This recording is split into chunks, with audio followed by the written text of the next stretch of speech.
ভারতের চোখে চোখ রেখে জবাব দেওয়া পাকিস্তানের এই সেনাপ্রধান একসময় ছিলেন মাদ্রাসার এক সাধারণ ছাত্র। সম্প্রতি ফিল্ড মার্শাল পদে পদোন্নতি পাওয়া এই সেনানায়ক কেবল কৌশলী নন, তিনি কোরআনের হাফেজও। ধর্মীয় পরিবেশে বেড়ে ওঠা সত্ত্বেও আসিম মনির থেমে থাকেননি শুধু মাদ্রাসার গণ্ডিতেই।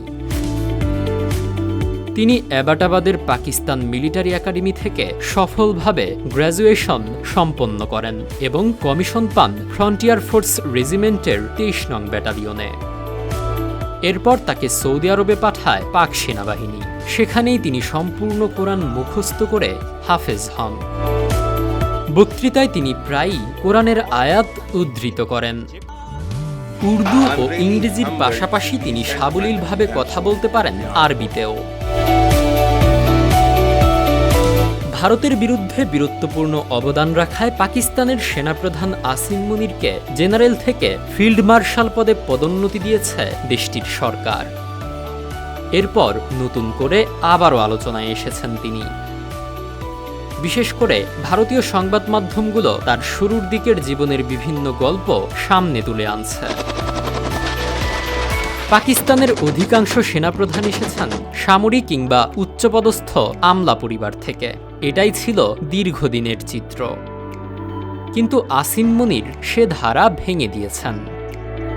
ভারতীয় সংবাদ মাধ্যম মানি কন্ট্রোল ২রা মে প্রকাশিত এক প্রতিবেদনে জানায়, সদ্য ফিল্ড মার্শাল হওয়া মুনিরের শিকড় সাধারণ এক পরিবারে।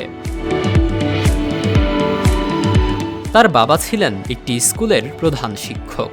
১৯৪৭ সালে দেশভাগের সময় ভারতের পাঞ্জাবের জালান্দার থেকে পাকিস্তান চলে আসেন তিনি। শিক্ষকতার পাশাপাশি তিনি মসজিদের ইমামতিও করতেন। সেই পরিবেশেই বেড়ে ওঠেন আসিম মনির। তার শিক্ষাজীবন শুরু হয় রাওয়ালপিন্ডির মার্কাস মাদ্রাসা দারুল তাওহিদ থেকে। ইনিই পাকিস্তানের ইতিহাসে একমাত্র সেনাপ্রধান যিনি মাদ্রাসার ছাত্র থেকে সেনাবাহিনীর সর্বোচ্চ পদে আসীন হয়েছেন। তার সামরিক যাত্রা শুরু হয় ১৯৮৬ সালে জেনারেল জিয়ার আমলে। এরপর দীর্ঘ অভিজ্ঞতার পথ পেরিয়ে ২০১৬ সালে তিনি নিযুক্ত হন সামরিক গোয়েন্দা বিভাগের প্রধান হিসেবে। পরে ২০১৮ সালে তাকে দেশটির প্রধান গোয়েন্দা সংস্থা ISI এর মহাপরিচালক করা হয়। তবে এই দায়িত্ব বেশিদিন স্থায়ী হয়নি।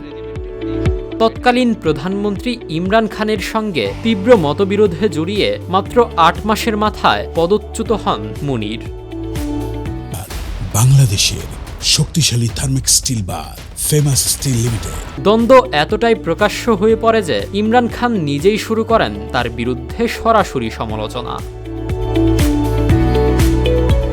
ISI প্রধানের পদ থেকে প্রত্যাহার হওয়ার পর আসিম মনিরকে দায়িত্ব দেওয়া হয় XXX কর্পসের কমান্ডার হিসেবে।